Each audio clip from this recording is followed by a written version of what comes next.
Uncle एक cigarette दो यार। ले बेटा, माचिस के लिए अलग से बोलना पड़ेगा क्या? ले बेटा, तुम तो पंडित जी के लड़के हो ना, तो एक दो बार तुम्हारे घर भी आया हूँ मैं। नमस्ते अंकल, आपने मुझे सही पहचान लिया, मैं पंडित जी का ही लड़का हूँ। वक्त बदल दिया, जज्बात बदल। यही नहीं, अभी और सुनिए। हाँ, क्यों तुम सिगरेट पीते हो? नहीं अंकल, ये अशुद्ध चीजें हमारे लिए नहीं बनी। ये तो बगल में पापी कपटी अंकल हैं, उन्होंने ये जहर मंगाया है। अच्छा, अच्छा ठीक है। धन्यवाद अंकल, अब आप मुझे जाने की अनुमति दीजिए। हाँ बेटा जाओ, कितने अच्छे संस्कार हैं तुम्हारे। A few moments later. और इतना टाइम लगता है तेरे को एक सिगरेट लाने में?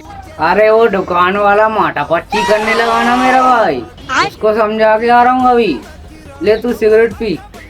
अरे भाई बता ना उधर क्या हुआ? अरे वो दुकान वाला पूछने लगा तुम किसके लड़के हो, मैंने कि तेरे को क्या करना, तू एक सिगरेट दे। अरे भाई को हो रहा है ना।